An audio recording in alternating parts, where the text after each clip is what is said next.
You are familiar with our, you're already familiar with non-ohmic conductor, and we are already seen the results. That was an ohmic conductor, a straight line. And even this was a good analogy, guys, in order to explain to you like how what happens inside a crystalline structure, like a metallic structure, with respect to the lattice structure. Like when there's a temperature increase, we know that lattice vibrations happen. When the temperature is actually a little low, the vibrations will be low. And when the temperature is at absolute zero, that is minus 273 degrees centigrade, the vibrations will be much more. I mean, in fact, there will be no vibrations at all.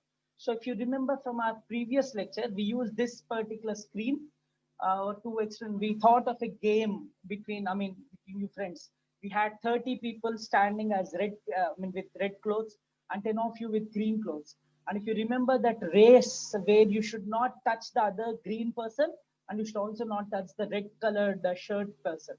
And in the second game, what we discussed, the second game was these people were vibrating. That means they were moving back and forth. This is the mean position. They were moving back and forth.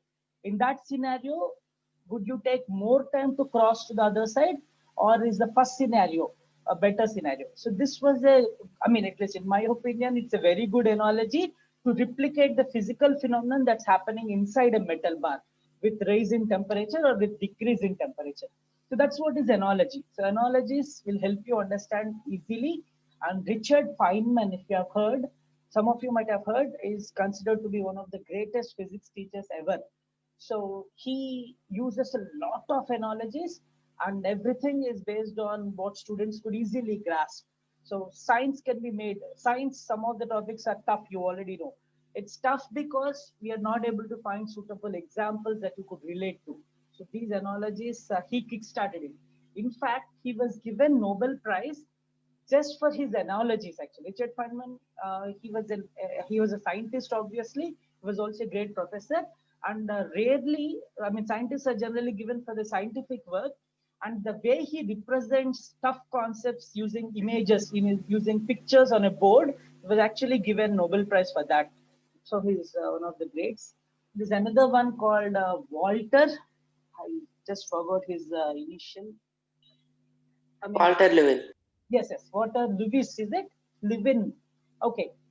All right. So he is also pretty good. He actually, his entire lecture happens with experiments. He has a huge classroom where he has a huge demo. It's not small demonstrations requiring little space. There's a huge pendulum hanging from the top. You might have seen one or two of his videos. One of his greatest sayings, I think, it says like this: any teacher who doesn't make physics interesting is a criminal. That's what he says. He's so angry with people who make physics tough. Hopefully, I'm not a criminal. I'm trying my best not to be that category. Anyway, so that's what I wanted to talk about. A couple of great people, contemporaries, all these guys. Walter Levin is still here. I mean, he's still alive and he's doing a lot of work. I think recently got even retired from all the academic work. And Richard Feynman, he passed away. He gave us enormous volumes of physics, greatest collection of physics books ever. I think there are 5 volumes. If ever you get a chance, maybe during your intermediate or +1, +2 level, or even beyond that, I want you to. So, I mean, they're available online. You can also purchase them. So get those books and try to read them. It is simple, but obviously more mathematical approach than just pure theoretical. It's actually a combination of lots of mathematics and lots of theory. So try to look into those. Let me check our strength. Hopefully we can. Anyway, it's already 4:10. We need to start. So guys, let's start. What we did till now, if you remember, we started with history. Then we moved on to our syllabus where we talked about Drude and Lorentz theory. Then we spoke about the 4 factors, or essentially 3. One is related to electric current, another to energy. In energy, we divide into 2 parts. One is potential difference, another one is electromotive force, EMF. And another thing we spoke about was resistance, but we only talked about microscopic. We did not speak about macroscopic effects of resistance. That microscopic means what happens inside in a microscopic level, like the atomic attractions or the distortions of the structure. Those were microscopic. Today's lecture, we are focusing more on the macroscopic. What happens when you increase the length of a wire? What happens when you make the wire a little bit thick? All those factors are macroscopic. That's what we are going to see today. And along with that, I mean, if you think about EMF, before introducing electromotive force, we actually discussed a lot about the working of a battery, the chemical forces, and the work done by those chemical forces. What is the electric force? All those. We spent a lot of time on that. And then we moved on to Ohm's law experiment where we verified, we actually checked if an iron wire is an ohmic conductor, and we proved it's an ohmic conductor because it formed a straight line. And then we went on to prove that LED bulb is a non-ohmic conductor, and we spent a lot of time to find out the reason why LED doesn't give that straight path. Why is the resistance varying? We actually went a little deeper, and some of you might have introduced the concepts of semiconductors for the first time, where we spoke about doping, how what impurities are generally added. If you remember, for silicon crystals, we added either boron or phosphorus, depending on the requirement. One turned out to be N type, negative type, another turned out to be P type, positive. And then we saw what happens when a battery is connected, why we are having high resistance initially, then why does the resistance decrease? All these concepts were discussed first. Okay. Now today's topic, we are going to deal little more with the V by I ratio. So what V by I ratio, we already know from Ohm's law, V is proportional to I. And whenever you remove the proportionality constant and make it equal, we need to introduce a constant term, which is called R. So where R is nothing but V divided by I, that's the resistance of a material. Obviously for LED, the resistance changes when you increase the voltage, the input power supply. For for any metals, the traditional metals, iron, copper, and all those, the net resistance will not change. Okay, as long as you don't change the length of the wire, you don't change the area of the wire, or you don't change the nature of the conductor. Nature of the conductor means if you change the material itself, like length, area, or the geometric parameters. So that's what I wrote here. Geometric factors are the length and area, where you're changing the geometry, the structure itself. Nature of the conductor means the internal properties. That means from copper, if you use silver, you get different results. And if you use iron, you get different results. Temperature effect, we have already seen. Yeah, we already have seen temperature effect. We clearly proved that as temperature increases, resistance increases. That's the reason Ohm's law definition goes like this. At constant temperature, potential difference across the ends of an electric conductor is directly proportional to the electric current flowing through that component. Okay, so before we move on with our experiments today, three experiments right away to understand resistance, and then series and parallel. I want to check. I saw that Amrut raised his hand. All right, guys. Amrut. Yeah, we gave enough time, Amarnath. I think we can. I mean, I was only revising the whole thing, so we did not start anything new. Amarnath asked me to wait for some time, and we did, and we'll be starting it right away. Now, Amrit, whose name is it you wanted? The first guy, Richard Feynman, and the second person, I think you yourself told to me, I think it's Walter Levin. Yeah. Um, was there a hand raised from anyone? No. All right. So before we move on, anyone wants to ask anything or whatever, please let me know. Otherwise, we'll get started with today's lecture.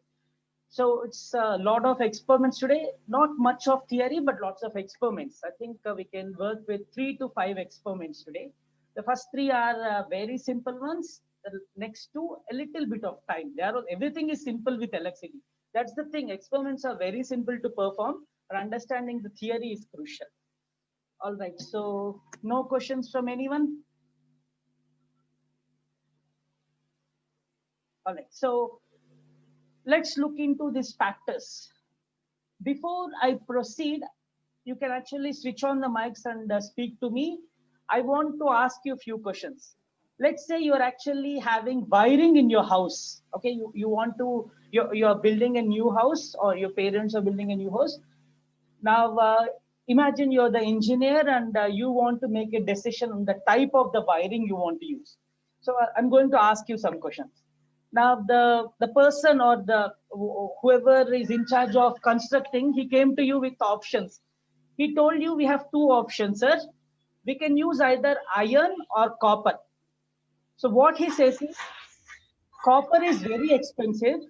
Copper is extremely expensive, but iron is dead cheap. I mean, 1 kg of copper, I think right now it costs close to 800 or something. I mean, it's been almost 8 months since I purchased copper because of COVID and all. Let's say 800.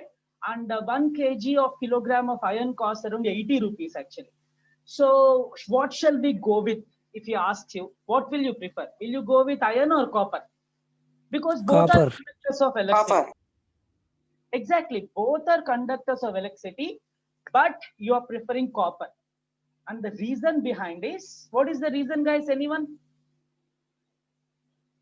What is the reason? Why do you want to go with copper Sir, rather in than? long time is cost. Could you repeat that? Sir, in long time it costs less. Yes, definitely. I mean, if you go with iron wire, it's damn cheap, and you can have a beautiful house with iron wirings everywhere.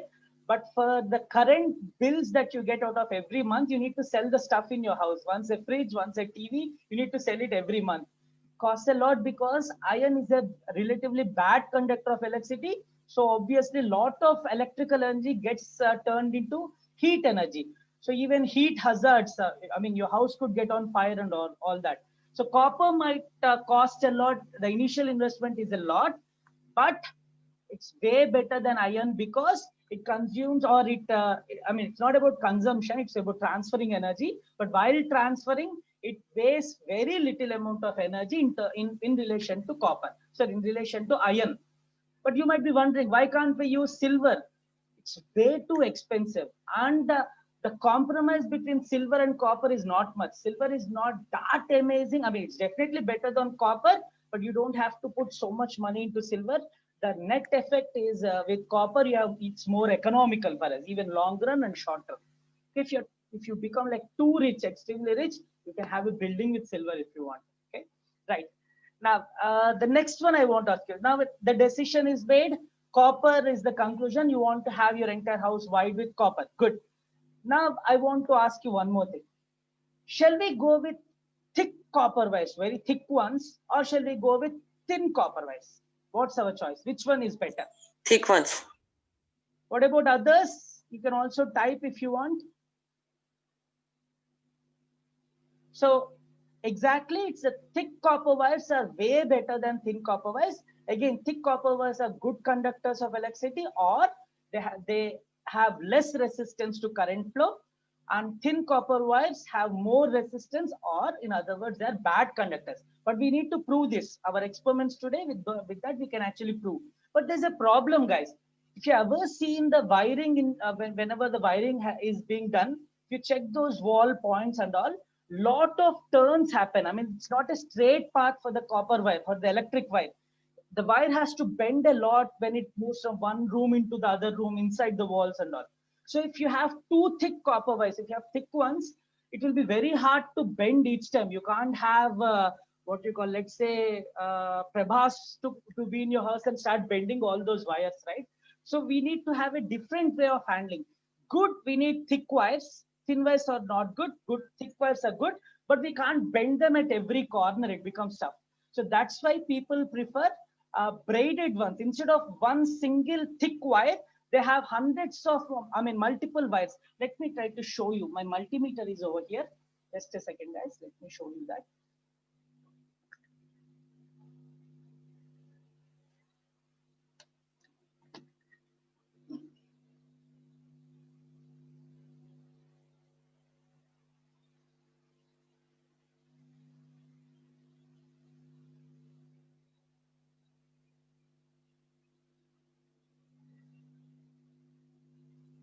All right, guys. So This is what I was showing you.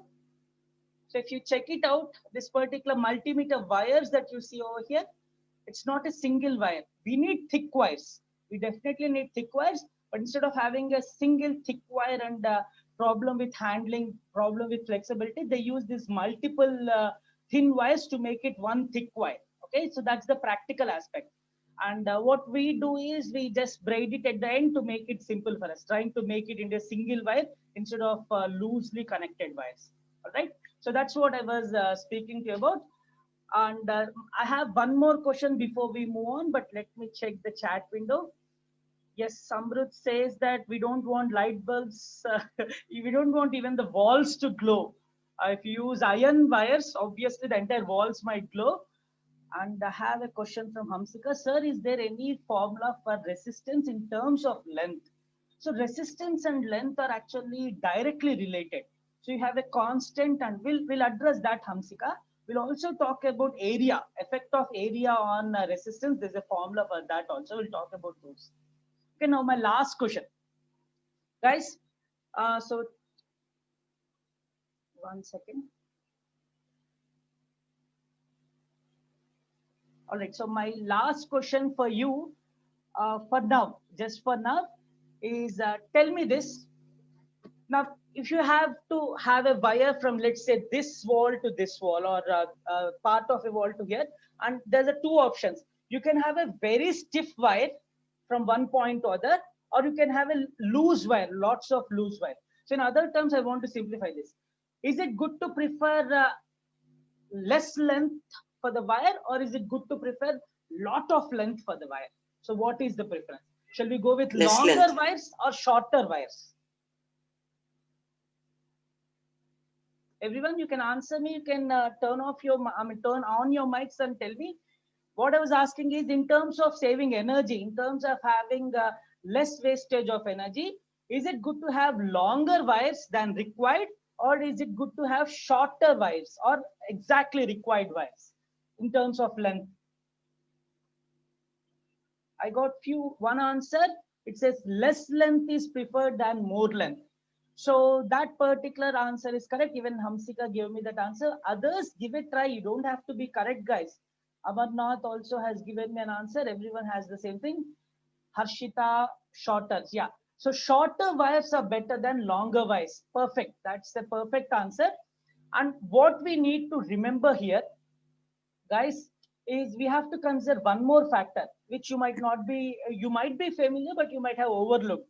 It's always good to have shorter wires, but a little bit of compromise.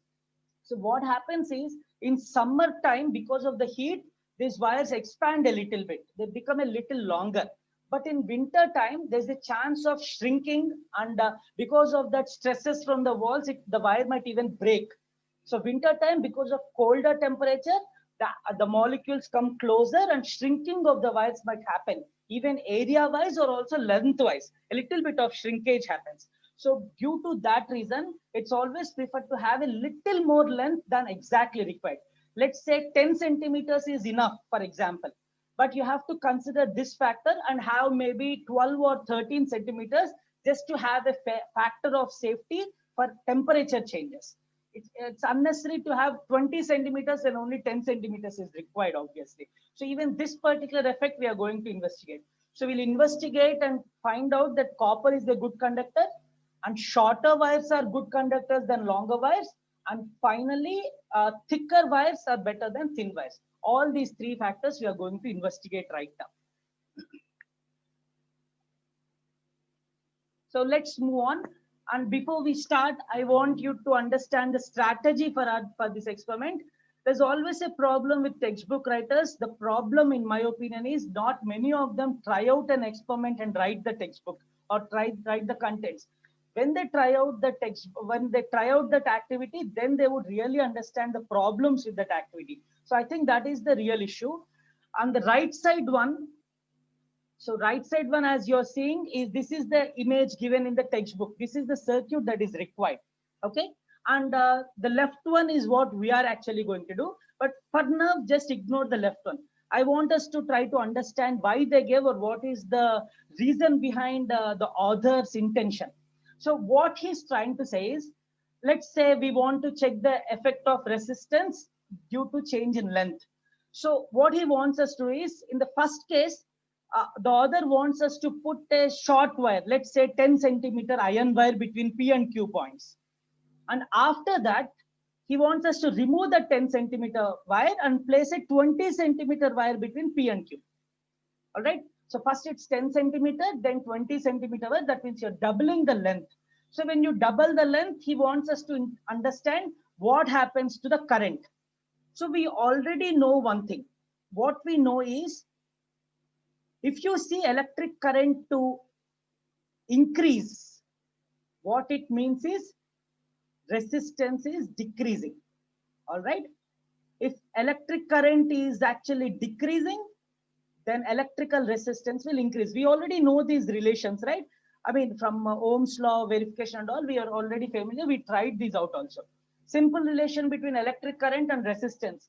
Both are inversely related. When current increases, resistance decreases. When current decreases, resistance increases. But guys, there is a condition. Only when your potential difference is constant. That means in both these activities, when your potential difference between points P and Q, that means this point P and this point Q, the potential difference between them should be constant. That means for 10 centimeters wire, let's say the potential difference between these is 1 volt. Then even for 20 centimeter wire, we have to make sure that the potential difference between these 2 points or this voltmeter reading should be the same. If it changes, this relation will not be valid. Only when V is constant, I and R are purely inversely related. The effect of V is completely ruled out from this V is equal to IR relation. Okay, I hope it makes sense what I'm trying to say. Your textbook authors, what they did, I mean, I'm gutsy enough to tell that they did a mistake.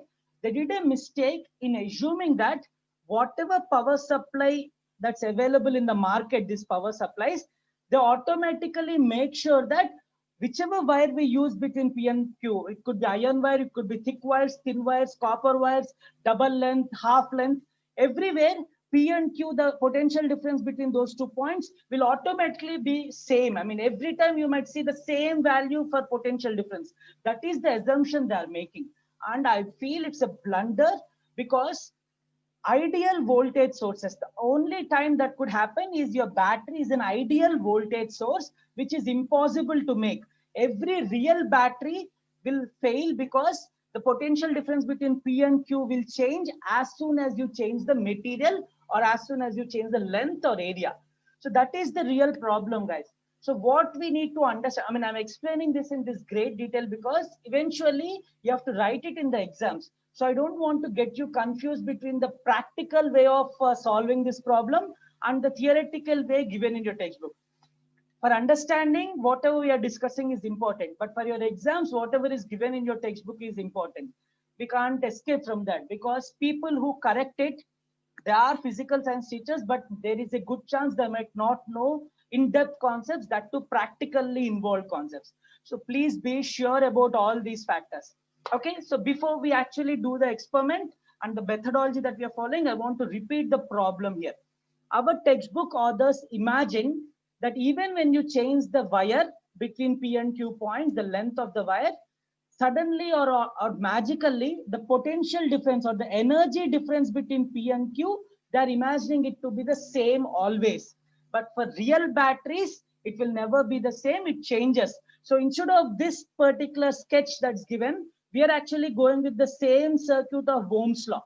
Okay, Ohm's law, we used V and I, if you remember.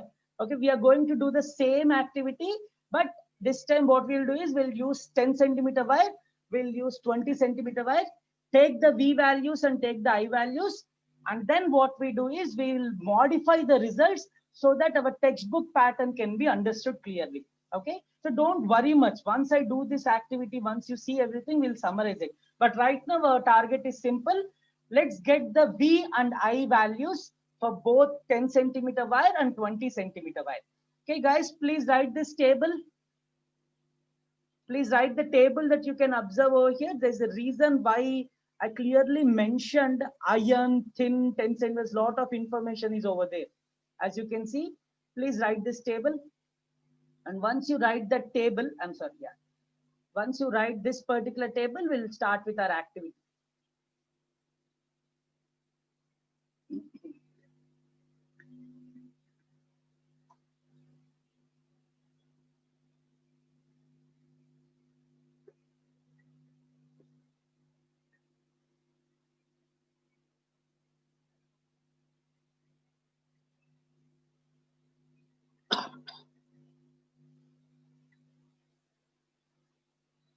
Guys, do you have the table? It's simple, V and I. I don't have V by I also this time, if you remember. Okay. And the things that we are going to investigate is two ion wires. One is, I'm sorry, let me show it once again for you. It's important for you to observe this. The reason I gave this clearly is both are iron wires. Please check this out. The first wire is an iron wire. The second wire also is an iron wire. That means the material is not changed. Next, please observe. First wire is a thin wire. Second wire is also a thin wire. That means the cross-sectional area is also not changed. And only thing that is changed in both the wires is the length of the wire. From 10 centimeters is doubled. So what we are trying to do over here is, among the three factors, length, cross-sectional area, and let's say nature of the conductor, we can use rho. It's called resistivity or rho. Among these three, in this experiment, area is not changed, nature of the material is not changed, only length of the wire is changed. So that's what we are trying to do. We are investigating, we are trying to investigate this particular feature where only length is changed. So obviously our next experiment, what we'll do is, we'll keep the length same, we'll keep the material same, and we'll change the area, cross-sectional area. And next, after that, what we'll do is, obviously, length and area will be the same. That's the strategy we are following. But materials will be changing from iron to copper to aluminum to steel. Like that, we can actually change. All right. So that's it, guys. Now we'll move on to our activity. Yeah, when I was talking about this discussion about what happens when you increase or decrease the wire. So Amrit gave me a reason for that. There will be voltage changes. Okay, the voltage might drop, or the potential difference might drop, or the potential difference might in fact show a higher value than the previous activity or previous wire. Okay, so let's observe all that. And it's a very short experiment, analyzing the results and collaborating or what you call coordinating with the textbook content is crucial over here, guys. Okay. So let's move on. I'm stopping the share. I have to use my cell phone this time, my mobile.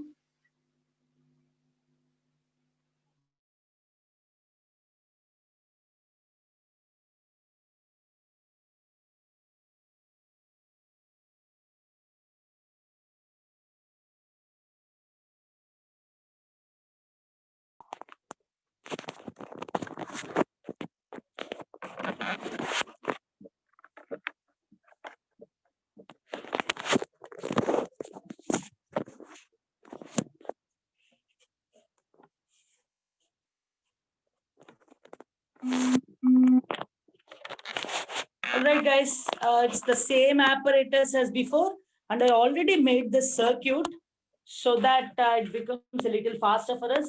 We got a lot of practice. We in fact tried it out twice. I gave you very detailed explanation of how it is done and all that. Okay. Now,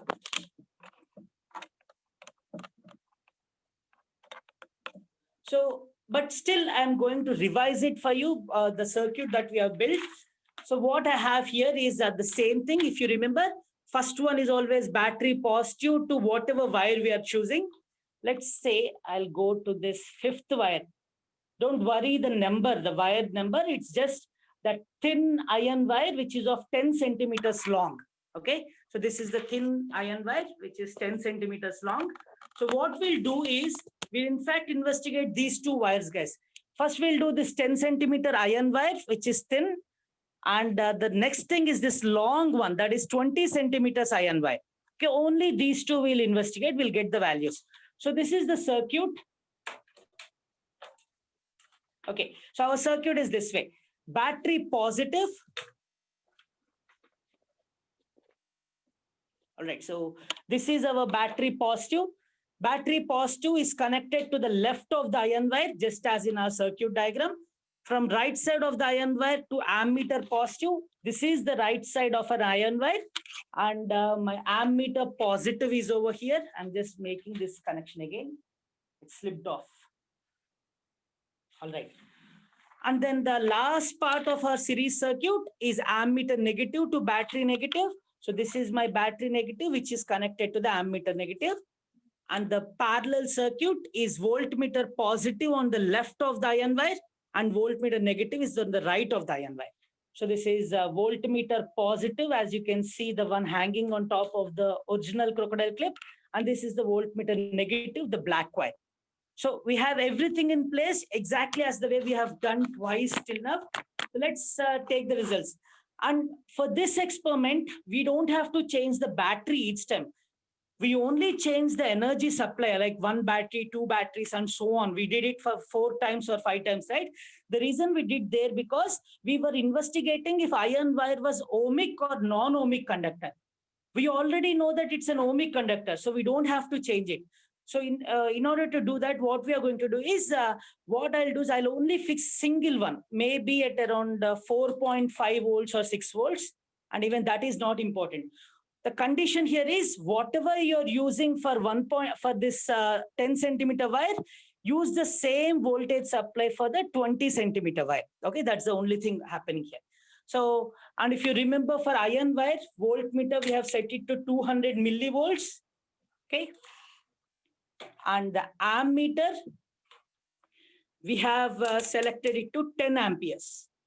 Iron wire, and we also made sure that this red wire goes from the center slot to the top slot. That is what I'm doing. So be ready with your notes for the values. I'm turning it on and check out the values. All right, so I hope you can see the values. Let me tilt it a bit. All right, so please go ahead and write. We know it will fluctuate a little bit. One reason is the power jack or the power supply that we have. It's actually connected to my laptop and also to this power supply. So you see some fluctuations. One more thing is this one, what it's doing is it's a converter. It's converting alternating current to direct current. So it's a waveform to straight one. So that particular conversion never happens perfectly. So that's also one of the reasons for this fluctuation. Don't worry, we'll take a middle value. It's only fluctuating about a mean value. So please write this one, guys. You can take it as 98 millivolts for the voltmeter side, 98 millivolts. And an ammeter is 1.06 amperes. It's already in amperes. It's set to 10 milliamperes, so it's in amperes. 1.06 amperes. And we had, I think it's 97 millivolts. So that's good. We are done with this one. So let's not change anything else. All I'll do is I will take this left set towards the 20 centimeter wire left end and the right set to the 20 centimeter right side over here. While doing that, I want to make sure that they're not touching any new wires. All right, so please write this result now. You can clearly, sorry about that. You can clearly see that the potential difference has increased here. Okay. Ammeter reading is almost the same because the reason is it's actually a constant current supplier. That's the reason, not perfectly constant, but it tries to maintain the current supply in irrespective of any wire to be constant. But potential difference keeps on changing. All right, so please write this result 156. Yeah, you can take it as 156.5 millivolts and 1.09 amperes. 156.5 millivolts and 1.09 amperes. That's it, guys. Let's move on to our plotting. So clearly you saw that the way your authors, the textbook authors thought that potential difference will be the same. It's not true. It changes each time you change a wire. That is the main issue over here. So that's the reason we are trying a different way of handling this issue. Okay. And you might be wondering, since current is being steady. Making a constant current supply is relatively easy actually, but making a constant voltage supply is extremely tough. And whatever batteries that are available in the market, it's impossible to get a constant voltage. Okay, so that's the reason we are strategizing in a new way.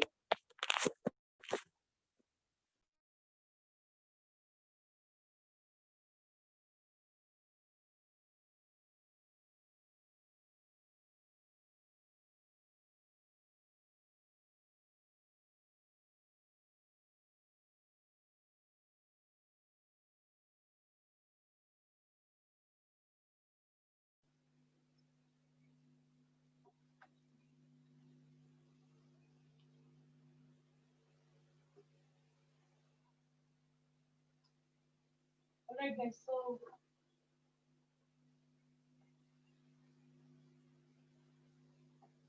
now let's move on to formulate. I mean, we already have these values. So we need to right now try out plotting these graphs. So before move on, I would like to see if there were any questions in this session. Yeah.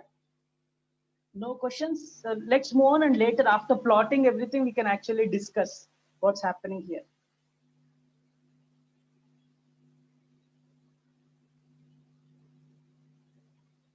So I need the values, guys. Whoever have the values, please let me know.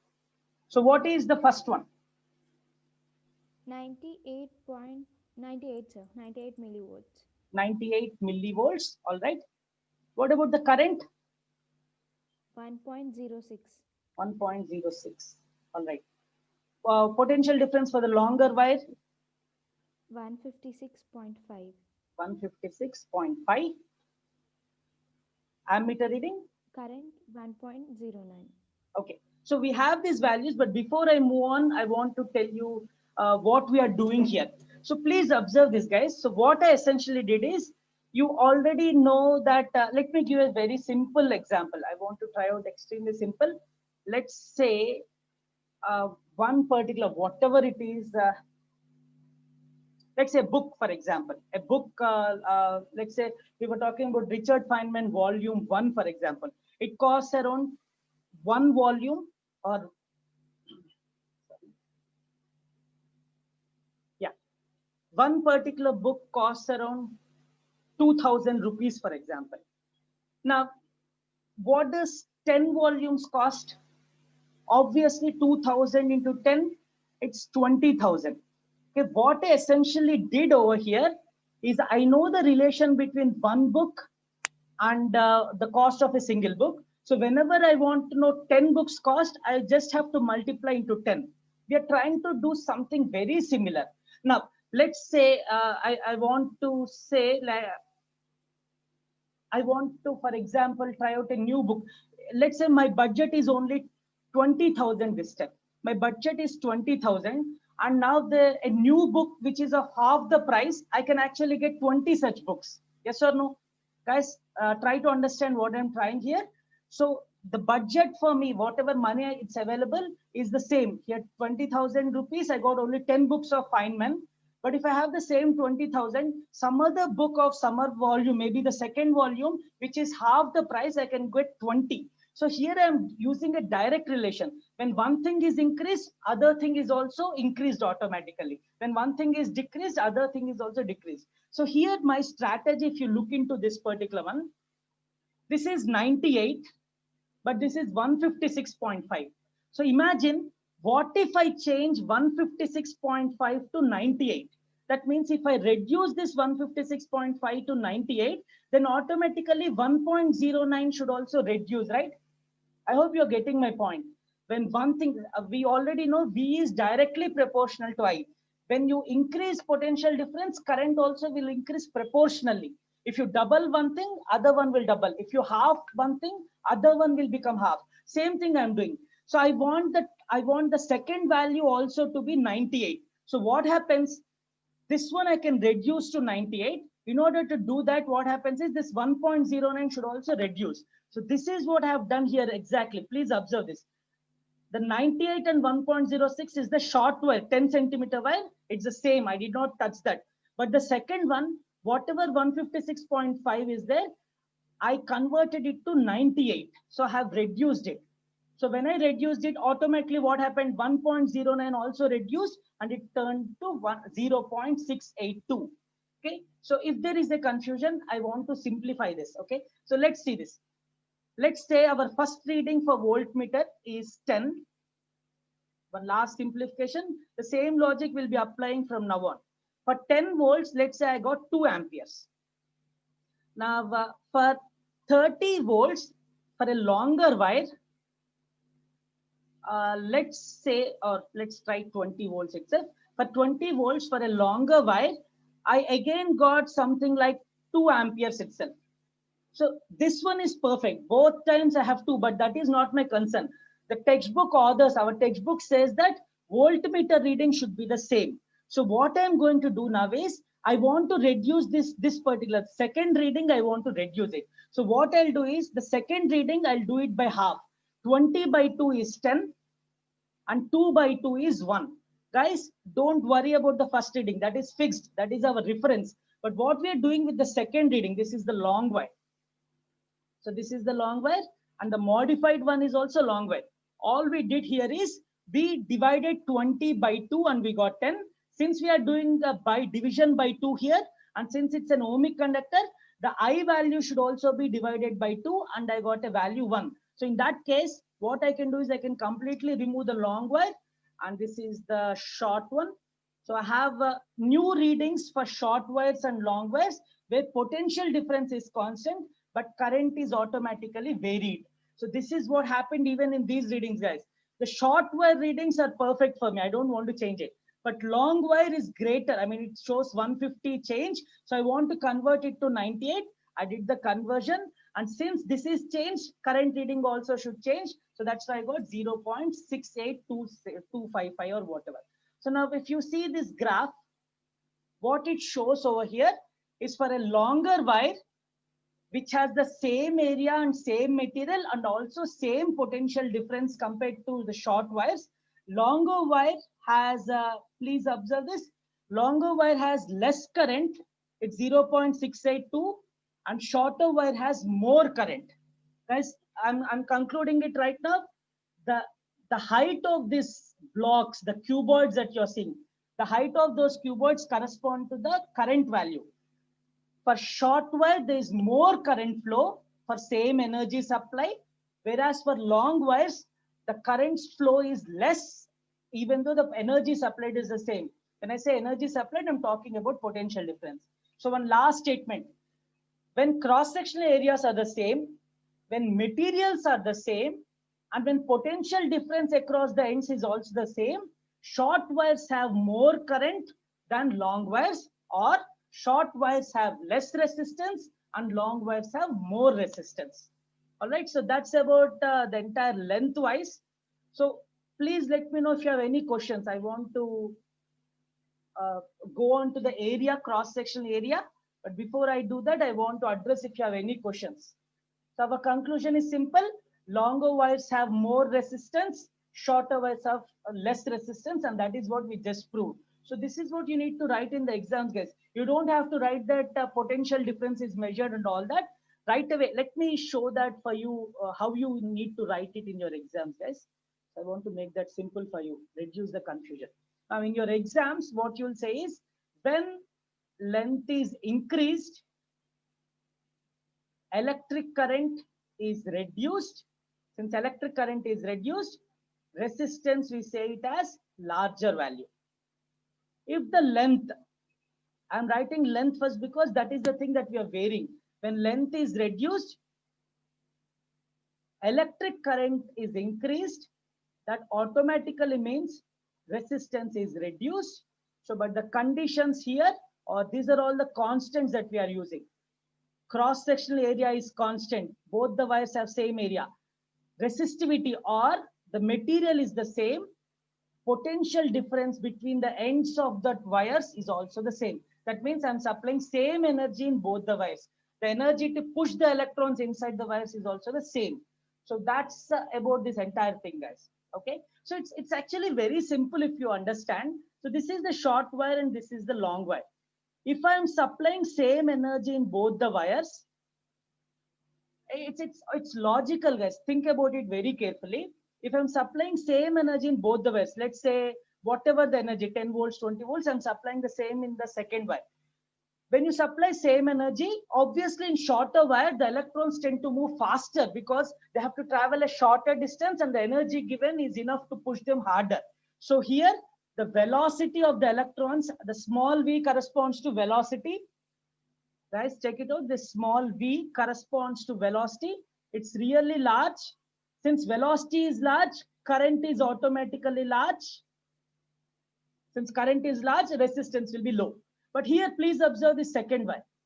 But the same amount of energy supplied, now the electrons have to travel a longer distance. Since they have to travel longer distance under the same time period and whatever, velocity of all the electrons will be less because the pushing force is enough to push only, push them slowly.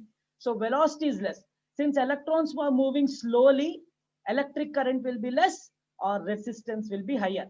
So I'm answering in terms of energy because both the wires are supplied with same amount of energy. All right. So that's the entire perspective you need to understand about effect of length. Right. So guys, girls, any questions before we move on to area? Cross-sectional area, anyone with any questions? So Hasini, I think, was it Hasini or Hamsika? I don't remember exactly who asked me the question. Is there any relation between length and resistance? Yes, R is directly proportional to L, but it's not as simple as it, guys. So if you look into research papers, there'll be a lot of other things happening over here. Some other factors will also be there. But when lengths are not too high, R is directly proportional to L is actually pretty good. It can be used. When there are more factors and more complications involved with too much of length and temperature effect, then this particular relation is not completely valid, but the essence will still remain. What I mean by that is length and resistance relation will almost be proportional, but not perfectly proportional. Okay.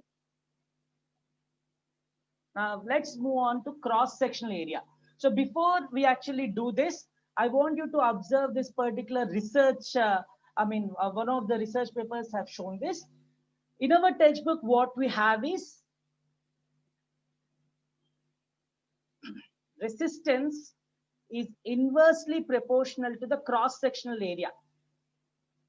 It's inversely proportional. So if this is perfectly correct, the graph that you are supposed to see between R and A, where R is along the y-axis, A is along the x-axis, please observe. R is along the y-axis and A is along the x-axis. So this is your y-axis with resistance and this is area along the x-axis. And if it is perfectly like this, then you would actually see something like this. The graph would be something like this, linearly going down. But that's not real, guys. In fact, you are seeing a little bit of linearity initially when the area is, this is 0 and maybe this is like 25 or something, 25 centimeters square. Until this point, you see almost a linear relation, but there is a non-linearity later. So whatever is given in your textbook in terms of temperature, in terms of length, all those things, there are huge approximations when area or length are not increased drastically. Only small changes in length and area, we can use our textbook formula literally. But it's okay. Still it's acceptable for shorter lengths. As I was telling, you can see that linear relation here. So that's what our textbook authors are pointing to. So there's the chat window active. Let me check that. I have a question from Harshita. Sir, if there is any change in breadth of the conductor, is there any change in the flow of current? Wonderful, Harshita. You are like Nostradamus. You can see the future. So that's what we are trying to understand, Harshita, here. Cross-sectional area. So here what's happening here, as you can see, this is bigger wire. The cross-section is larger and here the cross-section is shorter. Maybe with this, you can actually relate to breadth directly. Maybe you imagine the wire to be like a cuboid, like a rectangular cross-section or something like that. but the same logic continues. When you increase the area, the overall length and breadth increases. So the same logic that we understand from cross-sectional area, you can understand, you can relate it to the question that you posed to me. You can answer it yourself once you listen to this. All right. So guys, girls, before we move on, please write the new table. And when you write the table, observe the differences from the old one and the new one. Please go ahead, write it, guys. Now we are investigating cross-sectional area.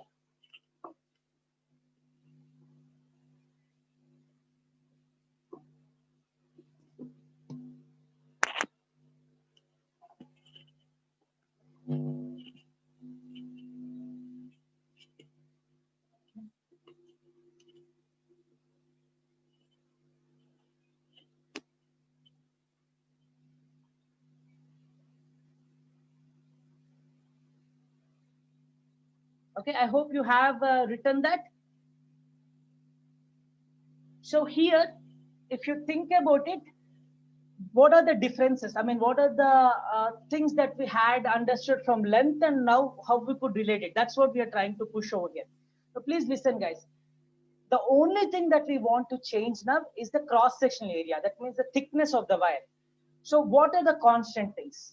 Obviously, length is the same. We are going to use 10 centimeters for both the cases. Material is the same. That means rho, resistivity that we had, material is the same. So both are same iron wires. You can also use copper wires if you want, but both should be made with the same type of copper. Copper has different grades based on the impurities that are added to enhance some properties. Okay, they should be from the same lot essentially. So material is the same, length is the same, and the energy that is supplied to both the wires should also be the same. That means the potential difference between the two ends of that wires should be the same. So same logic as before, but we just have to remember all this. So let's go on. We'll do the experiment and we have set it up. Everything is already set up. It's a very quick activity. Let's go on to observe that activity. Make sure you have the values, everyone.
Sir, please on your mic.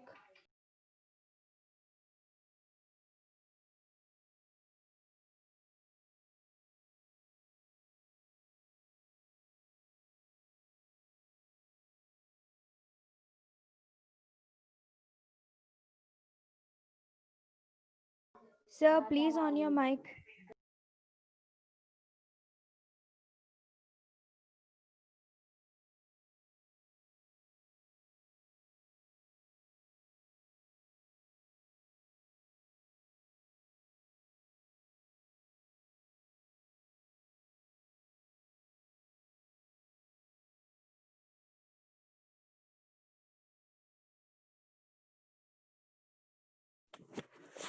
I'm so sorry. I thought I was like screaming on top of my lungs and no one is responding. My mic is off. I'm extremely sorry. So yeah, what we are doing right now is we are actually investigating these two wires, guys. So please check it out. These two, both are iron wires. This is an iron wire and this is an iron wire. Same circuit, but the difference is this is a thin iron wire. This is a thick iron wire. Both are 10 centimeters. So length is the same, material is the same, only the cross-sectional area is changed. All right. So let's write down these results. Our first result for that thin wire, 10 centimeter thin wire, please go ahead and write. It's 102 point, now you can write 103 millivolts, 103 millivolts. Before you write it, I just want to make sure none of the wires are touching each other.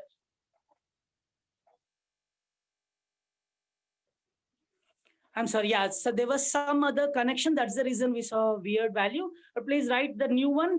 It's 85 millivolts.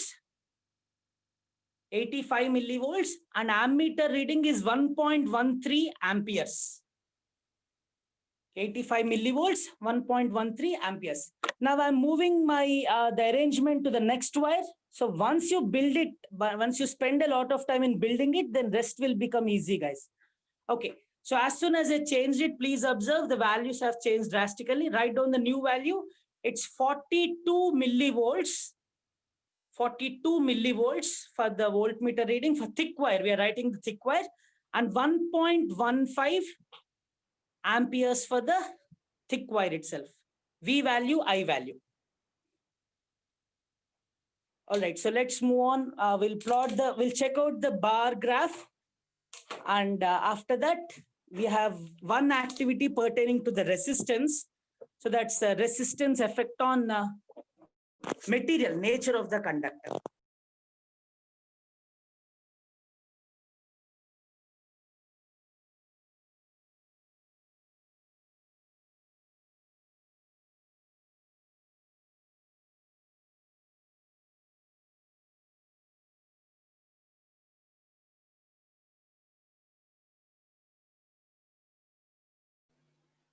So guys, I think unintentionally, maybe your group, whatever your 10th class group is there, that particular group might have this person over there and he's automatically getting the link maybe. So later on, I want you guys to check it out and see who that person and you can report it to Amir sir. So guys, can we have the videos now, at least for a few minutes to see who that person is? And then we can immediately lock it off.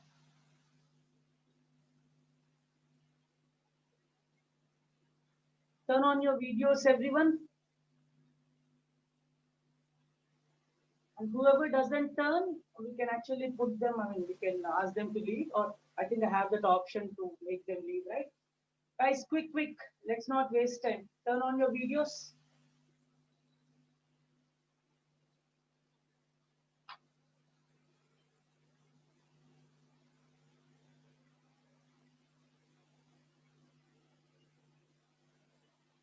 Everyone, just for a few seconds, guys, until we block everything.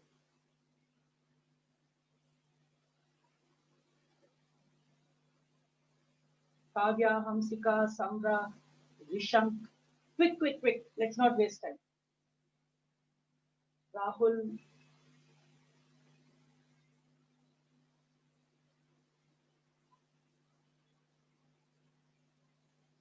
Right, so I have Himesh, Hamsika.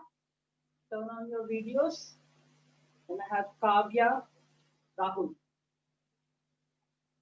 Shankar Vardhan. So who is Shankar Vardhan? Is he part of your group?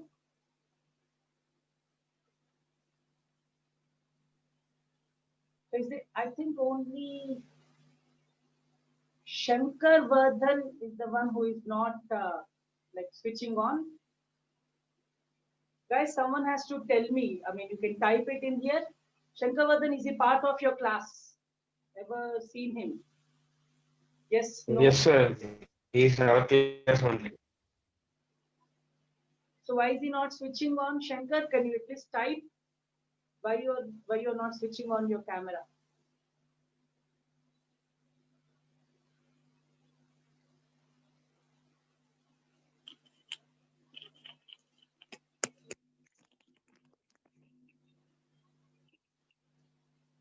All right, so Manideep, Vaishnavi, Manideep, okay. Vaishnavi, yeah, she switched on. I think everyone has switched on. What about Manideep, part of your class, guys? You need to Yes, sir. respond. Yes, Okay. sir. So there are no Yes, sir. others, no one else, right, who is not expected here. So let's log this one. Hopefully we can, yeah, locking the meeting so no one can't enter, right? So no one can't escape either. Is it like a jail? You can't go outside also, right? All right, so let's move on. We'll take these results and we'll plot the graphs. And what is the time? Okay, it's already 5:05. So let's take 10 minutes break, 5:15, and we'll have a short second session, only like 45-minute session. Then we need to also plot the results, guys. Whatever results we had, we need to plot them and then the next experiment. Go on, guys. Yeah, 5:15, we can be back.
All right, it's time. So I had two questions. One was from Himesh. So what he asked was uh, which material is used for fuse and why that particular material. So first, it's always good to know with why. Like, I mean, that's the biggest advice I could give you guys. Whenever you're working on something, why is more important than what and how and all those. Okay, first let's look into why. What is a fuse and why is it useful? That's what we are trying to say. Now, when lots of electric current unintentionally flows into an electrical instrument, what happens is the entire instrument gets spoiled. I mean, everything in it, the circuit board, everything would be fried. So in order to avoid that, people use fuse. So the purpose of fuse is when this excess amount of electric current flows in that wiring, this fuse, it becomes hot and it kind of melts. When it melts, the circuit becomes an open circuit, like a switch off. When you turn on off the switch, what happens? Something similar. The metal wire completely melts. So let me repeat this once again if it's not clear. You want unintentional high currents to not flow into your new fridge or old fridge or whatever. You want to protect your instruments, the costly instruments. So for that, the best method is to avoid these high currents. So in order to avoid these high currents, what people do is they add a material called fuse in the circuit. It's generally in series. Okay. So when since it is in series, whatever current was supposed to flow in that instrument should definitely flow into the fuse also. So when this high current flows into the fuse, this fuse material will be in such a manner that it melts. When regular currents flow, or let's say 10 amperes is the maximum, for example. If 11 amperes flows in it, the fuse wire should melt and stop the current flow into that instrument. But if 10 amperes or 9 amperes flows in the circuit, nothing should happen. So the thickness of the material or the type of material all depends on what currents are allowed and what currents are not allowed. Okay, so that's what is a fuse. So ideally what we are seeing right now is we need a material that could melt easily when high currents flow. So such materials we should be able to find. If any one of you have ever done soldering work, if for soldering we use lead, a metal called lead, relative to other metals, that is easy to melt actually. So definitely lead would be one of the metals. So they use alloys depending on the type of fuse or the current limit and all.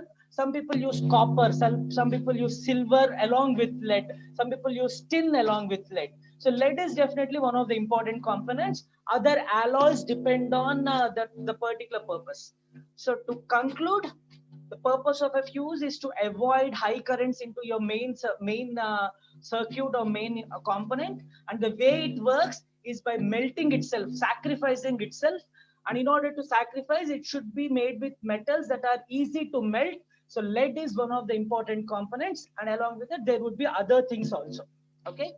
So tin and lead alloy, somebody just gave me an answer. So that's one of the manufacturers could be doing tin and lead.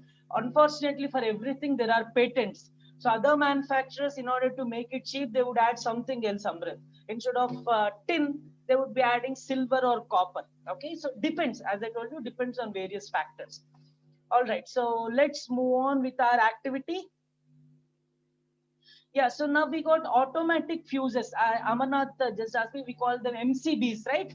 Miniature circuit breakers.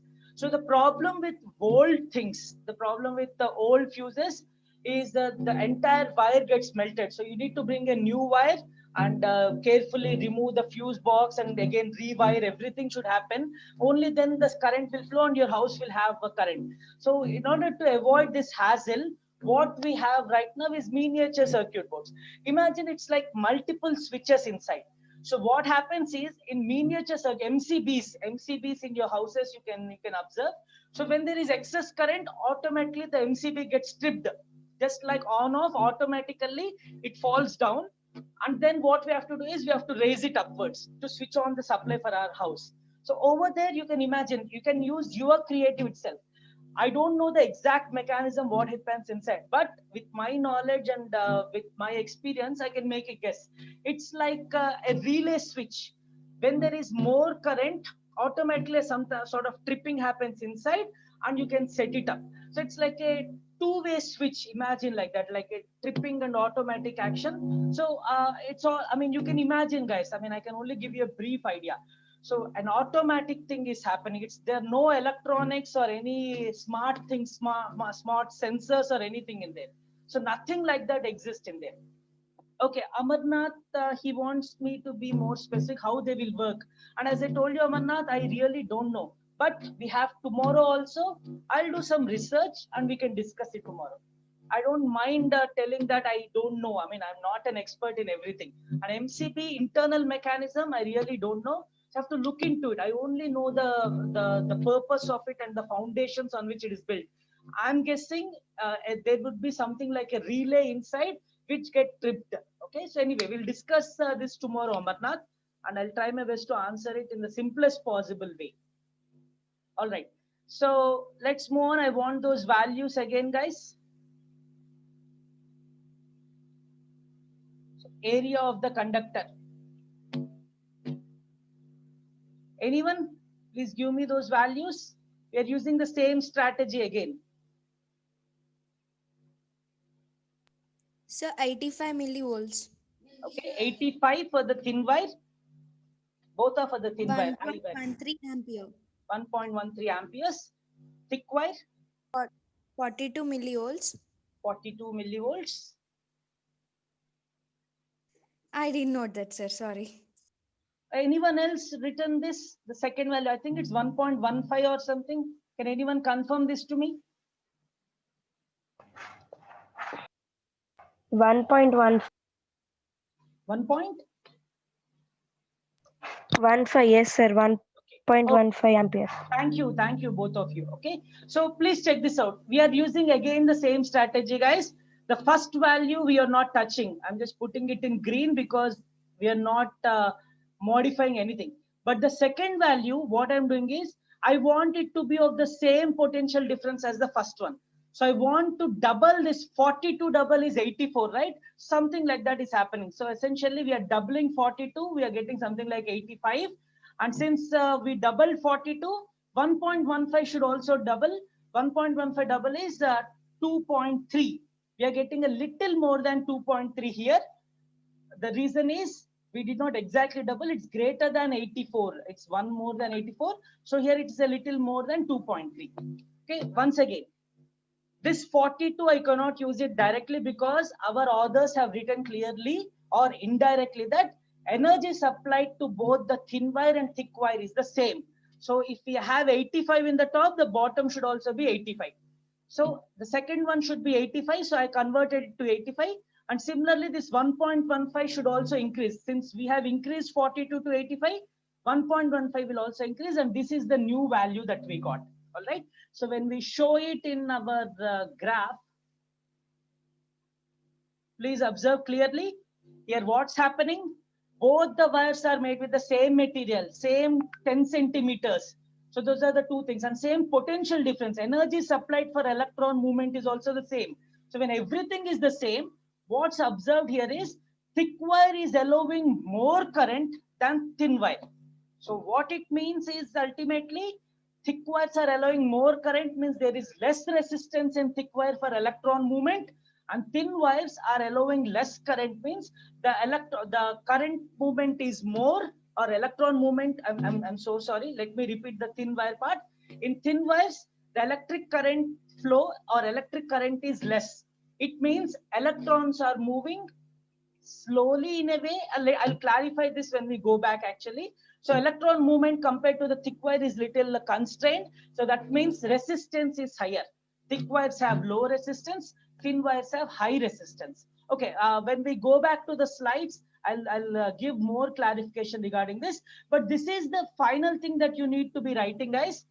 I hope you have written these values. These are the final values. You don't need these values that we have obtained from the experiment. That's not important for us. The corrected values are important based on the circuit diagram given in your textbook. So this is important, and same thing goes with the length of the wire. The second values are important. That means this 98 1.06 and 98 0.682. That's for the length of the wire, and this is for the area of the wire. So these values, make sure you write all of them. All right. So I will give you the required clarification. What's happening? One of you asked me, right? When width is increased or generally area is increased, what's happening? So that's what I want to answer over here. So here, please observe this. Length is the same. Whatever length we have here, the same length we have here also. Energy supplied is also same. So before I answer this, before I give you the reason why there is more current, okay, I'm summarizing here. For larger number A or the A alphabet given, there is more current. That means the resistance is less. For this thin wire, electric current is low. That means resistance is high. All right.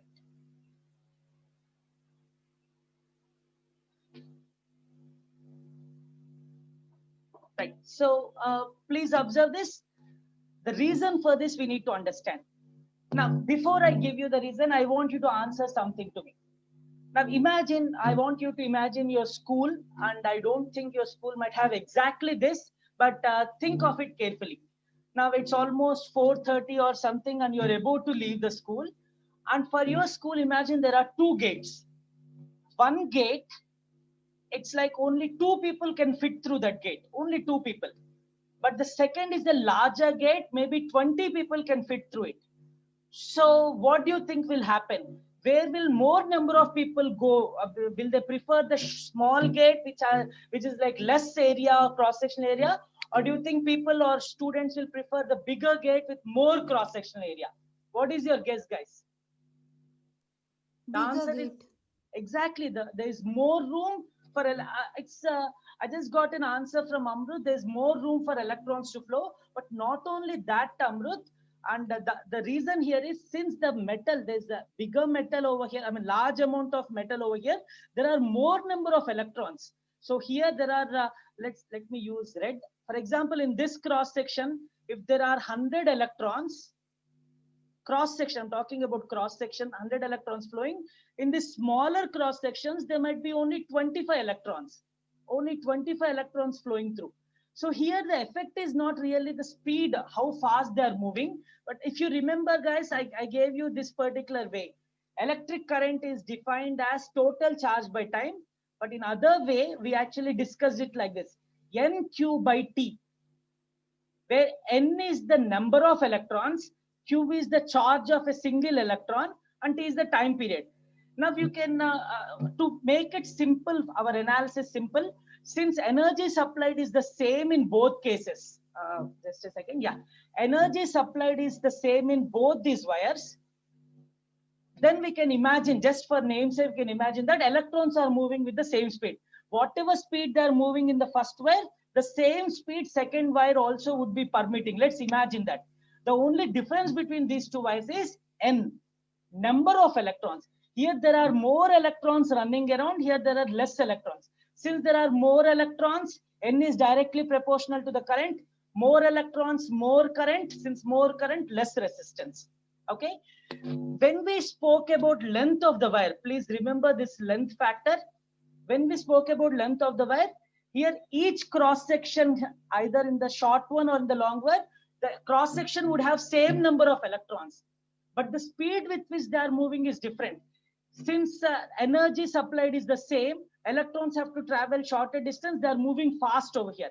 Here they are moving very slow. Because of that, that variation happened. But in this case, let's imagine the energy supplied is the same, so electron speed is almost the same.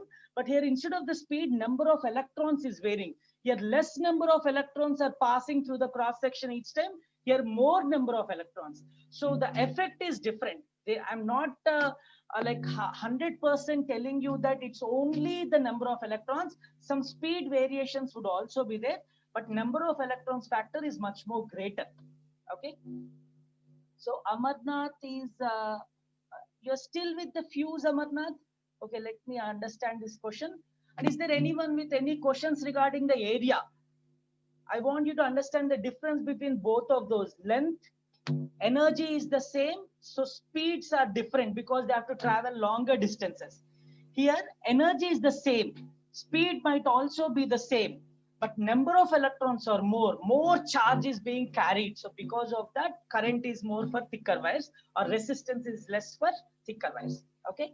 So Amarnath's question, my doubt is that in old fuse, when it is stripped, we will change the wire, and why in automatic fuse not uses the wire when it is stripped, when it happens inside automatic fuse? Please, yeah, sure, I will do that, Amarnath. I'll definitely do that. In the meanwhile, I want you to research something. I want you to read about relay switches, RELAY. So if you read that, your question might be clear. Whatever you asked, it's already in that relay switch mechanism. Same thing would be happening in our fuse also. All right, guys. So let's move on to our next activity. And after this activity, we might have like 10 minutes or so. We will not start with series parallel. I want to give you an important, very, very, very crucial analogy which connects resistance, voltage or potential difference, and electric current. So before we do that, please write this graph, this particular table. Quick, guys.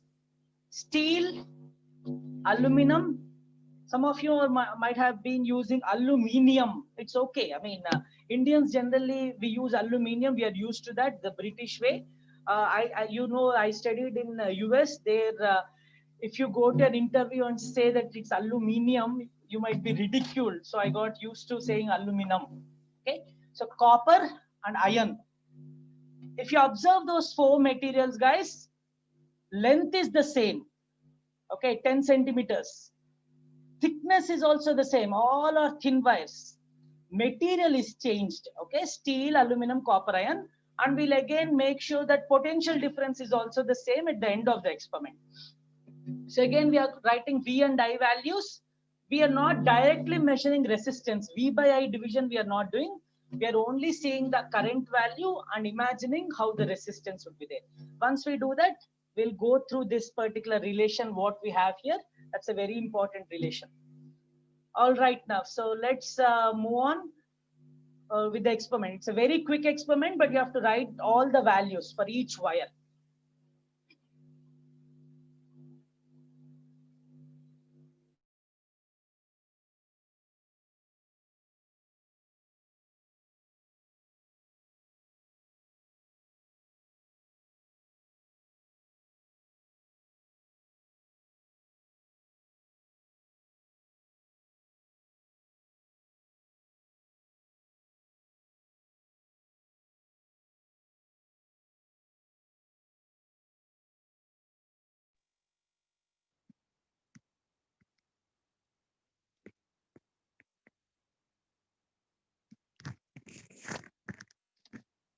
Okay, guys, can you see the video? I mean, the apparatus, and can you hear my sound? Please respond.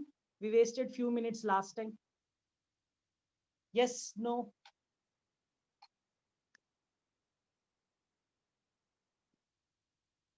Are you all sleeping, by the way?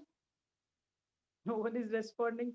No, Can sir, clear. someone- Okay, good, good. Right. So let's quickly write those results. What we are going to do now, please observe once I show it in zoomed version. So this one, this particular wire is the steel wire. Then I have aluminum wire. Then I have copper, and then I have iron wire. As I told you, all of them are of the same thickness, and all of them are 10 centimeters. So we each time we are only focusing on one parameter. So this time it is the nature of the conductor. We are starting with steel. So go ahead and write. I still have to switch on the power supply.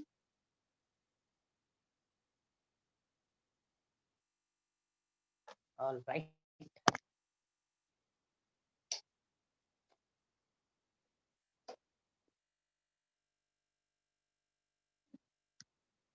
This is 200 millivolts, and this one is 10 amperes. All right, guys, please write those results. 62.5 millivolts and 1.16 amperes per steel wire. 62.5, 1.16. Now I'm moving it to aluminum. Please check it out.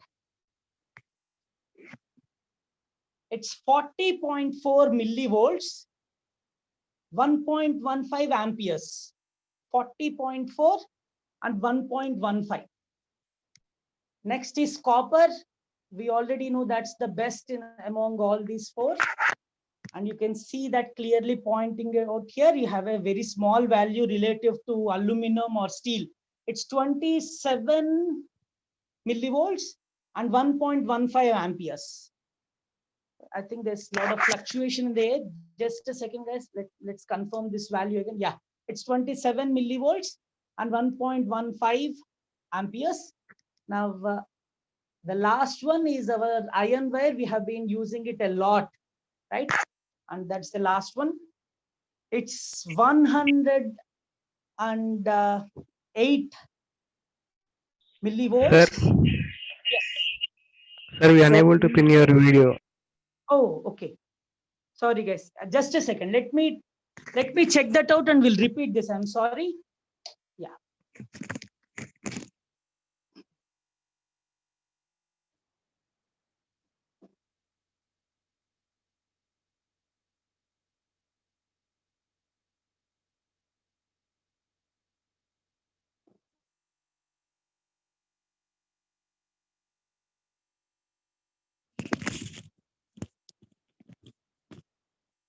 It's okay now, right?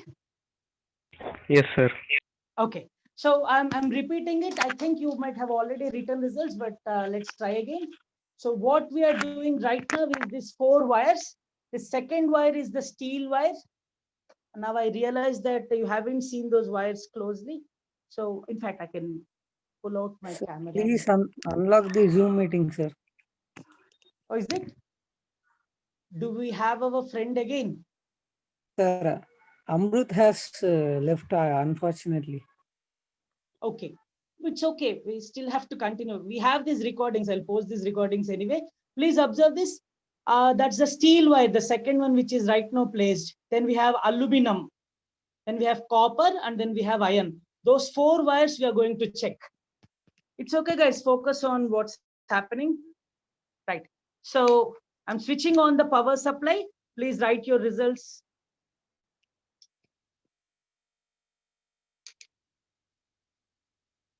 Okay, let's have a new set of results. There was some voltage fluctuations also. Write down 100. I'm sorry, please erase those old results. I turned off the power supply, turned it on. There was a lot of changes happening. Please write around 100 for the, yes, you can see a lot of fluctuations. It's the incoming current supply, guys, not with our apparatus. Yeah, now it seems the input voltage is stable. Yeah, please write 111. 111 for the voltmeter reading, 1.13 for the ammeter reading. And quickly, we are moving on to aluminum.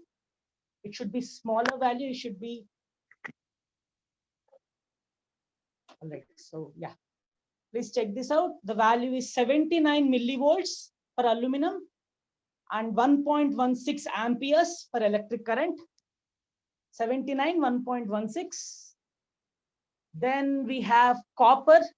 It should show smaller value over here. It's 45, approximately 45 millivolts and 1.16. It's okay. We are doing a little bit of approximation. Don't worry much. 45 and 1.16. And last one is iron wire. Right. So iron wire is 67 and 1.15. 67 and 1.15. Can one of you tell me what was aluminum value, guys? Aluminum for the voltmeter reading.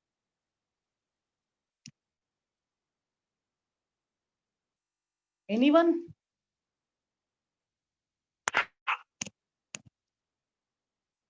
Guys, are you writing at all?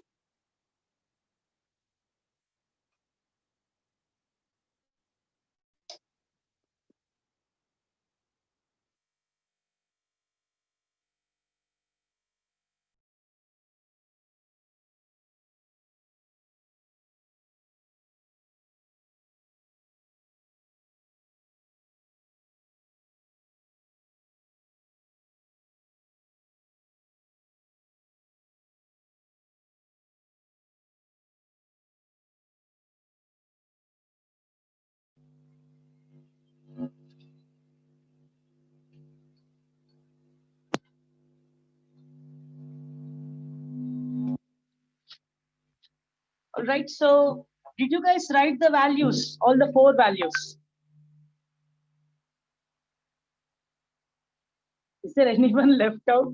I don't hear any one of you guys.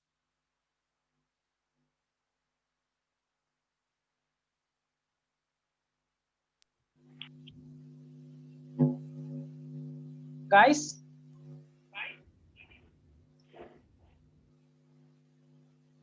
Am I audible to you? Yes, sir. Yes, Okay. sir. Did you guys write the results? Yes, sir. Okay, there was like complete silence for few seconds. I don't know what happened. Maybe it got stuck or something. Yeah, if you have written it, that's good. We can plot these values and close this day with that analogy that I spoke about. Okay, please tell me the values now, nature of the conductor, the 4 values. First one, steel. Anyone?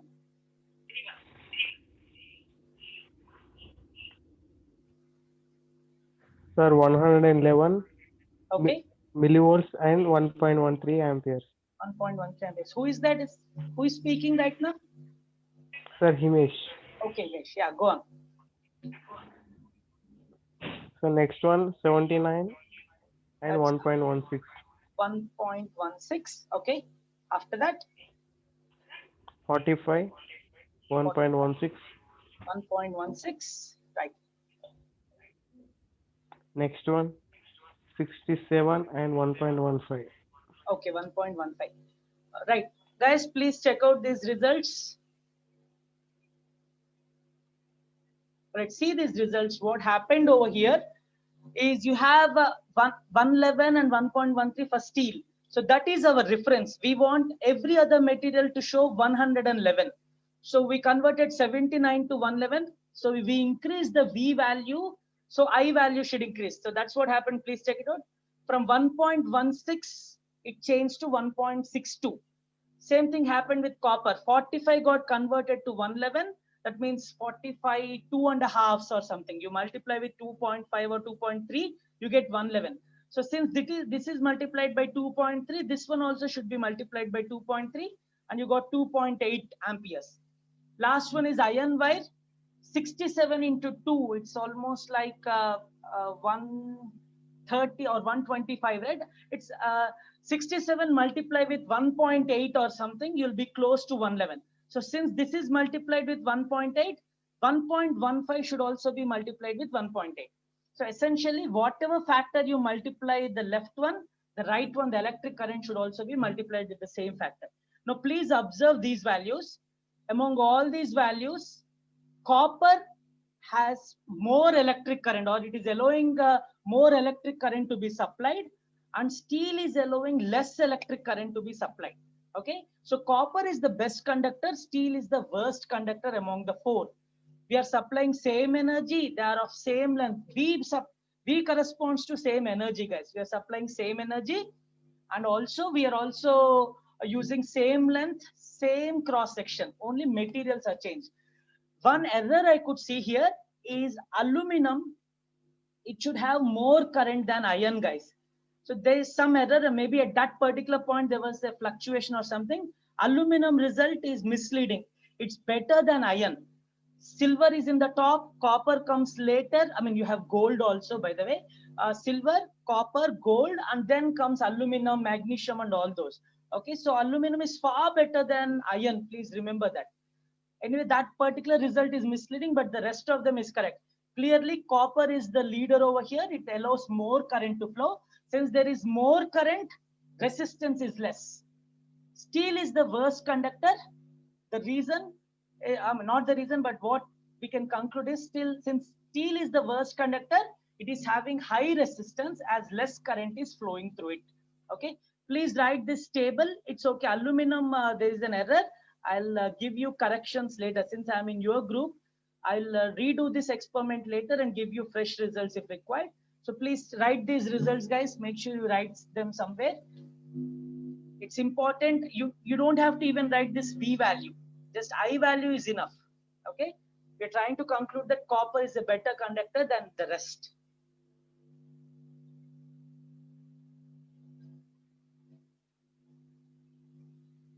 All right, Amarnath, I saw your question. Let me check. Let me do that.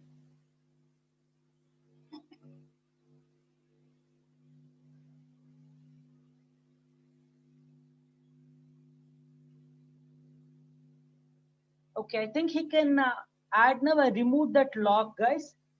He can come in.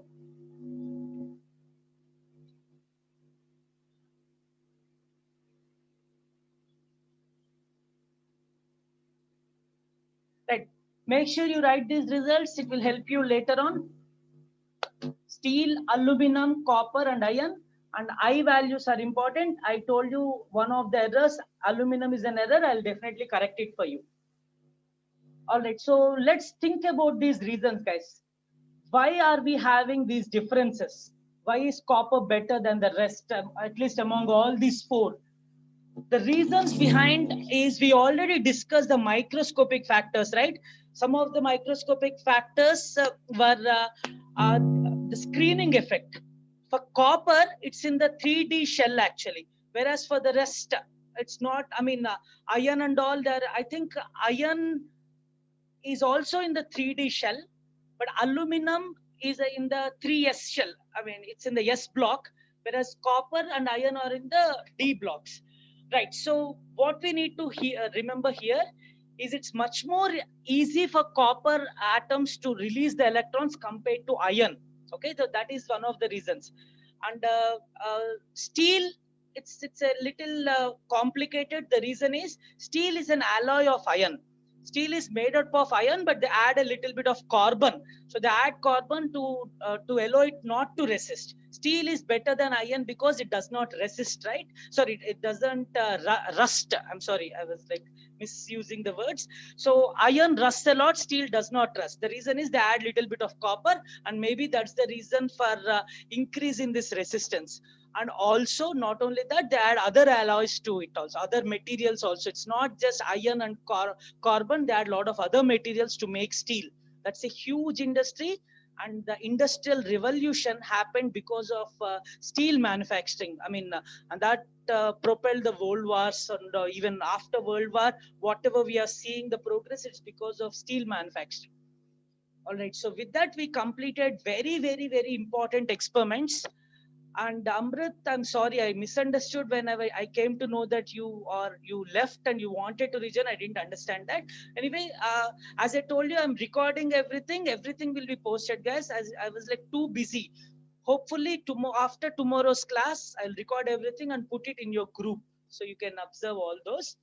Now, before we move on, before we conclude this class, I want to give you a couple of analogies, guys. This is very, very important. It makes everything simple for you. Okay. Yeah, Amrit, by the way, he asked a question. I'm sorry, I forgot. Let me check that. Can you repeat the question, Amrit? I'm losing my memory. You can speak out. Turn off your mic and you can speak out your question.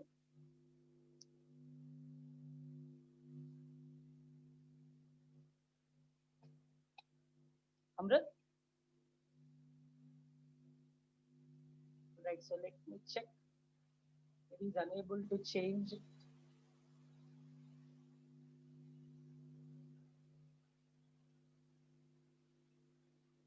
Okay, so Amrit asked me, I got the question.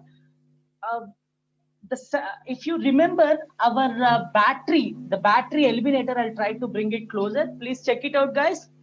It's actually saying 750 milliamperes if you check here. 750 milliamperes. But the results that we got were 1 ampere, 1.06, 1.15, all that. So Amrit asked me, like, why are we seeing more than what's prescribed? The thing is two reasons. One is obviously manufacturing defects. So because of manufacturing defects, they're just saying 750, but you'll have more than that. Second reason is what they're doing is it's called a rated voltage. I mean, that's the expected voltage for a particular load. Imagine you're trying to use this particular one. You're using this particular one to glow a 5-watt bulb, just for an example. So when they write these values, 750 milliamperes or something, what they are actually doing, guys, 1 second. I just have a doubt. I don't see any replies from any one of you. Can someone speak out if you're listening this or not? Is the system stuck or our Zoom meeting stuck? I am not able to understand. Can one of you speak up? Anyone? Sir, it is okay. Okay. It's clear, sir. Wonderful, Nana. Okay. So yeah, what I was telling is this particular machine, they rate this even 12 volts, 1.5 volts, all of those they rate. They put the numbers over there and 750 milliamperes. They rate it for a particular load. Let's say when they're trying to glow a bulb of 5 watts, then they would see those results, the potential difference across the bulb and all those factors. They rate it according to a particular load.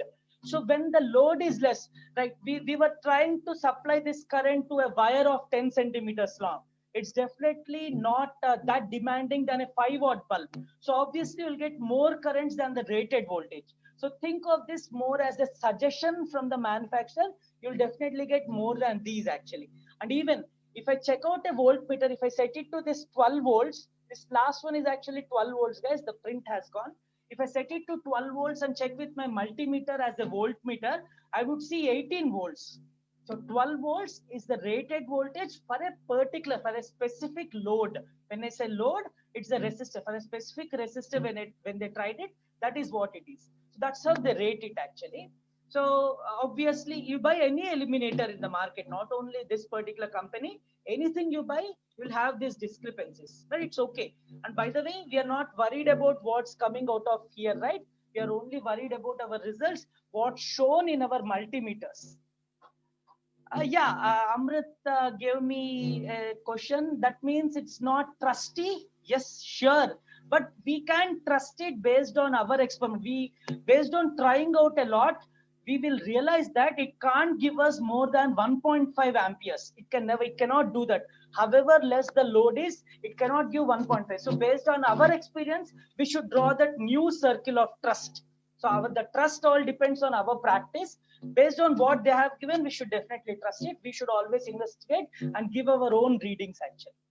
All right, so let's quickly move on to the most important thing I would be speaking in all these 10 or 12 hours of lecture. So that's analogies. We'll do series parallel tomorrow and Kirchhoff's laws. Hopefully we'll complete it by tomorrow. We'll see that. But anyway, as I told you, it's not important to complete, guys. It's important for you to understand. So don't count the time or whatever. In fact, I think you're not counting. I'm the one counting. Yeah. So my analogies, please observe. This is the most famous analogy, guys. It's like traditional. Everyone uses this analogy. And imagine this is like a small pipe section. It's like a tank. Now, if you have water till here, for example, let's imagine that's the water. And when you have water like this, what you would see is the flow would be something like this, very far. Okay, water would be flowing very far because there's lot of energy difference. So the potential is high potential at this region, high pressure. I'm sorry, it could be, and it's better not to talk about pressures, but we can think of high energy level at that particular location. And this level at the particular juncture where water is flowing, it's the low. So you can imagine this height difference as our potential difference V. Okay. And the flow that's you're seeing, lot of flow, lot of water is flowing and it's moving with very high speed. So that you can imagine to be electric current. Okay, that's the relation between V and I. Now, if you reduce this, for example, if I erase this, that means water is only till this level. Your potential difference has decreased. So your V value has decreased. And since V value has decreased, what would actually happen is you would not see this particular flow. In fact, you might see a flow much more smaller. So something like this. So what it means is when potential difference decreases or the energy supply decreases, electric current also decreases. So this is the traditional one, guys. But I want to give you something new. And I have researched, no one has tried this. I mean, I did not find in any books or any online research that anyone has given this particular analogy. And I did not share this analogy to many people actually. So I want to share it with you. And if you find any problems with this analogy, you can always address it to me. I'll try to correct. So instead of this one, I'm going to use a different analogy. This analogy will help us for understanding series parallel circuits a lot. Now, imagine that's a mountain. And the potential difference that we have right now is this one. Okay. So that's the potential difference. And by the way, in the traditional analogy, that height difference is the potential difference, and the fastness or the speed at which that water is flowing out of that small orifice, small hole, that's the current. Okay, that's resembling the current. Analogy means don't take it literally. Imagine this to be that, and that will be this, something like that. So the height difference we are imagining to be the potential difference that we are familiar with, and the flow that you are observing is the electric current. So here what we are having in this new analogy that I'm coining right now is this height of this mountain. Imagine it to be the potential difference, the energy. And let's imagine you have water over here. Let me use a different color. So let's say there's a lot of water on top. And what happens to that water is the water flows with real high speed because it's a huge mountain and water flows with high speed. The speed of the mountain and the speed of the water and the quantity of the water together contribute to electric current. Okay, very similar analogy.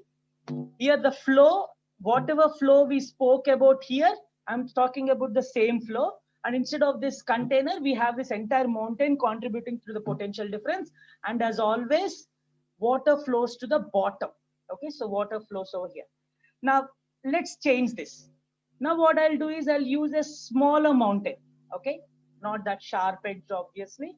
So I have a smaller mountain. That means the potential difference is small, right? Potential difference is small. So electric current will also be small. That means water flows with low speed. It will definitely flow downwards, but it will not travel the way we have seen here. Okay, so that's what I'm trying to say, guys. Now, I think it's clear to you. We are trying to form a new analogy, but I want to add something else now. Now, imagine you have copper wire. For copper wire, I want you to imagine that whatever this surface you're seeing is very, very smooth. Since the surface is smooth, water can travel very fast. But what if this surface is rough? Let's imagine we have our tungsten material. Tungsten material, imagine this mountain surface, lot of trees are there or whatever the reason, the surface is very rough. When you have rough surface, you have the same amount of energy available to you. The energy available for water is the same. The quantity of water is also the same. But because of this roughness, water cannot flow that fast. It has to travel slow towards the ground. So this roughness, I want to talk about it as the resistance of the material. So I think you got the reason why I'm speaking about this new analogy. This analogy, the new one that I'm speaking to you about mountain and the roughness and all, it contributes us with also the concept of resistance, and we can use it for high resistance, low resistance, series of resistors, parallel resistance and all this. So if you make it smooth, then that is a low resistance wire. R will be less, current will be more. Okay. So I want you to remember this analogy, guys. The second one, first one is quite obvious. You'll see it a lot in many books. Unfortunately, our textbook did not give that analogy, I think. But this analogy will be very, very helpful for us. And you can come up with your own analogies, guys. As long as you understand the concept, if you think you can bring up a new analogy, which is much more simple, you can always do that.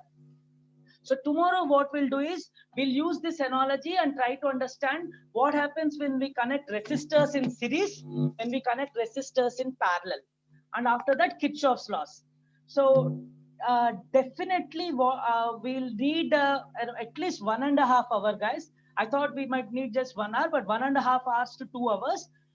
If it does not get completed, we'll not put a lot of pressure on us. We'll have another half an hour on another day. But actually, I'm coming to Jagityal for a different work day after tomorrow. If that thing happens, we'll need one day break again or something like that. All right, so that's what I have. Amrit gave me a different analogy. I just saved it. Later on, I'll check that out. I will definitely look into that. I'm saving it right now. Yeah. So Amrit, post it to everyone. Others can also see. You gave me a direct message, right? Kindly post it to everyone also. All right, guys, so we have, it's already time, but I would like to ask if you have any questions, otherwise we can close it. Anyone with any questions? So Amarnath is asking me very, very critical question pertaining to electricity, a bit of magnetism also. He's asking me where I am from. I'm from Khammam, so I stay in Khammam. Also work in Hyderabad. Because of COVID, I'm able to rest at home and build up my tummy. Okay. I used to be way more thin. Now I'm enjoying a lot actually, guys. Yeah, I'm from Khammam town. Other questions than personal things related to our topic? Anyone?